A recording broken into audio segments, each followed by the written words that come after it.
Greetings, warriors! My name's Pretty, and welcome to a surprisingly on-time Resplendent review.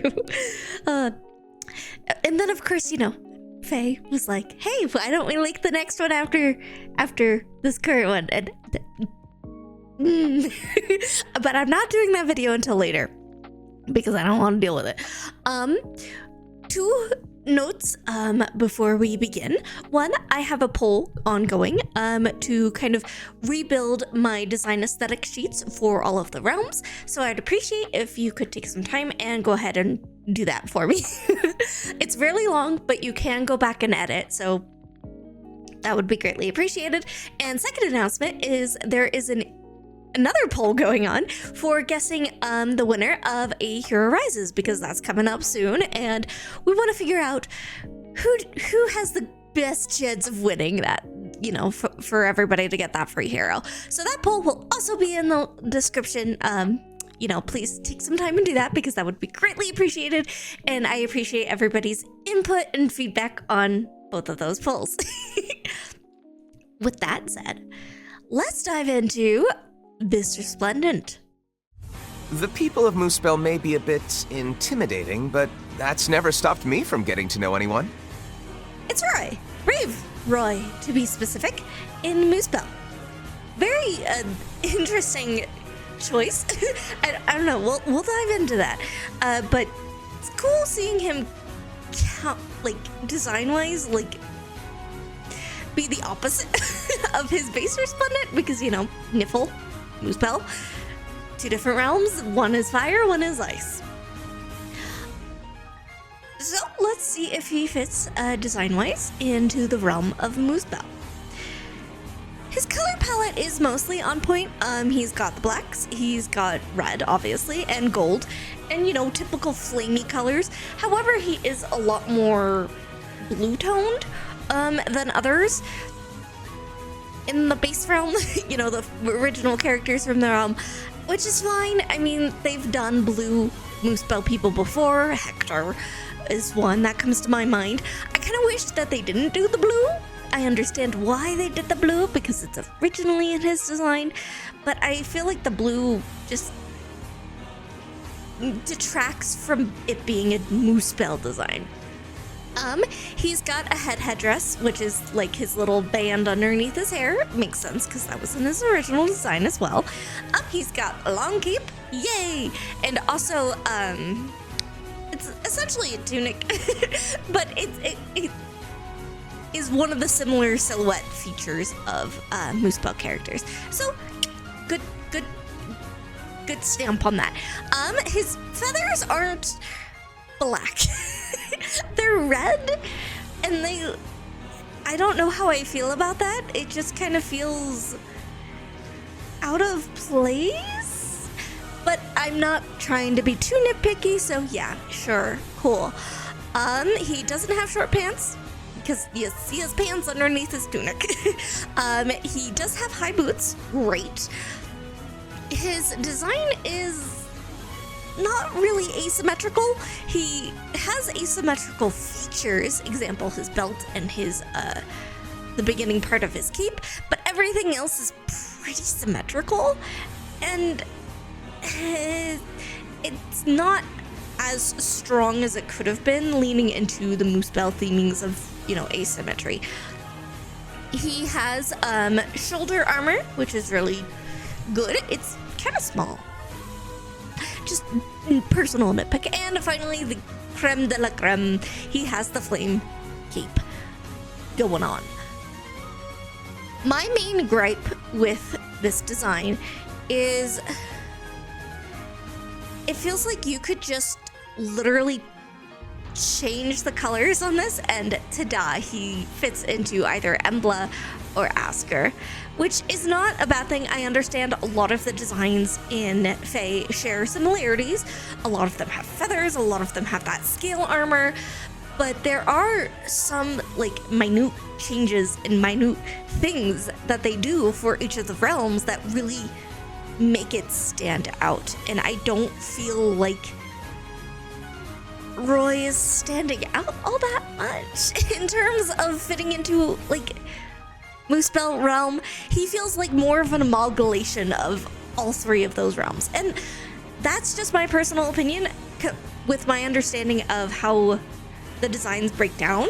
But yeah, I don't know. I'm gonna give him just a 7 out of 10 because I do acknowledge he has a lot of the features of what makes a Muspell design, but he's also lacking a lot of things that just really sell him to me as being fully Muspell. Alrighty, let's talk about his background and see how well he fits thematically into the realm of Muspell. Right now, the theming for Muspell is revenge / receiving great power. Will Roy fit? Well, we're just gonna have to take a looky-doo, shall we? If you're bored and you don't want to listen to me talk about Roy's personality and stuff, just read the fun comments from people in my Discord. So, Roy is a bookish young man that is eager to learn and suddenly has to fill the role of a leader in the army. He is very collected and formal as a result of his aristocratic background and being obliged to the role of general. However, despite acting confident in front of his army inwardly, he often doubts his competence as a leader and soldier. In private, he is noted to be more relaxed and even somewhat clumsy. He is known to dance with 2 left feet. A competent leader and warrior, Roy is an upstanding, thoughtful, and idealistic young man. While he would prefer to avoid bloodshed, he maintains a strong resolve to see peace return to Elbay. Despite his inexperience being younger than his father when he first set out into battle, he quickly grows into the role of a leader, managing to command an ever-growing army, gaining people's trust wherever he goes. He is perceptive and cunning for his age. He tricks a traitorous Lycan vassal into exposing himself, suspecting the bard Eflin is more than he seems, even though he does not pursue the truth against Eflin's will, and often reacts calmly and tactically to disturbing news. He is committed to protecting those in need and fighting for his ideals, even if it means fighting against his old allies. Yet he demonstrates empathy and understanding that sacrificing people to prevail is a hollow victory. When his knights try to keep him away from the front lines, Roy refuses to, stating that the only way he can understand people and fight for them is to experience their hardships. Valuing friendship and family greatly, mirroring Elliowood, Roy does not particularly care about the social status of others, viewing Wolt in particular as a brother, not a vassal.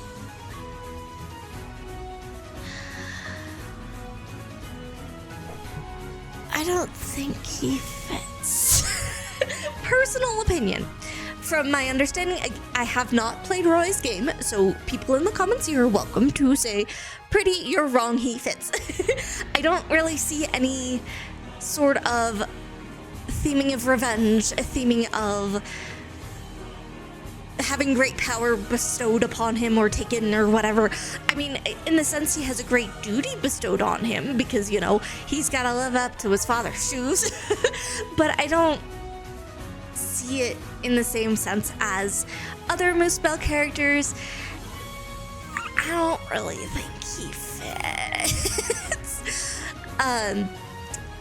Honestly, I know this is gonna sound kind of tacky, since we literally just had a Brave Resplendent in the same realm, but Asker would fit so good for Brave Roy. So good for Brave Roy.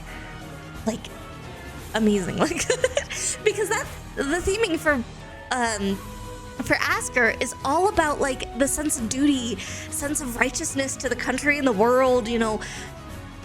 He has a lot of that as well. Or even better, I know, again, fitting into another brave hero design, but Nidavellir would be really good because it's, again, the sense of duty, a lot more personal, a lot more like less grandiose, and he seems like he could fit in both of those. While he cares greatly for his country and for the people in it, he also cares deeply about the people that he's interacting with. And like, I don't know, I don't see Muspell being the top pick. I would go with him, so I'm gonna give him a 4 out of 10 because I guess you could twist it into a way of saying, yeah, he has power of the family lineage I guess. If you really stretch it. And now we get into my personal opinions. Roy is such a baby here. I feel like Faye has decided that every time Roy shows up, they're going to de-age him more and more and more and more and more until he's eventually a baby. Is this a sign that we're going to get a baby Roy in the game later? It really feels like it. Like, I think the art is really nice. It's not my favorite. It's really nice. It's just, I can't get over the fact that they're making him a baby. He is turning into a baby. I'm not the biggest fan of this shading style. It just feels too much is going on and not enough space to like actually fully and look at the design. His posing in his attack art is great. I love it. That sword is so comically huge though. It's really, really way too big. You can feel the force behind how much he has to move that sword, how much his body has to contort so he can carry that thing. And I think that's really cool. His special art looks fantastic. I love the flames. The flames look so good and you can see the line of movement. And I really like how this artist did the flames. Because like if you just look at it at a quick glance, you're like, yeah, those are freaking cool flames. But when you look into it more, you can see all of the detail and how the darker parts of the flames have these lines kind of evoking movement. And the brighter parts don't have that because they really pop and it just looks nice. I just wish there was more dynamic shading on affecting his clothing. Because like if you were to hold, okay, editing me is going to flip-flop between the two of them, you know, hopefully in a nice fading thing. Words are hard. You can see that like not much of the shading changes. Ignoring the flame, it just doesn't feel like the flame is part of the picture. And compared to like some other special art. And I think that's what really sets apart good special art is when they are like, oh yeah, there's glowy thingies here.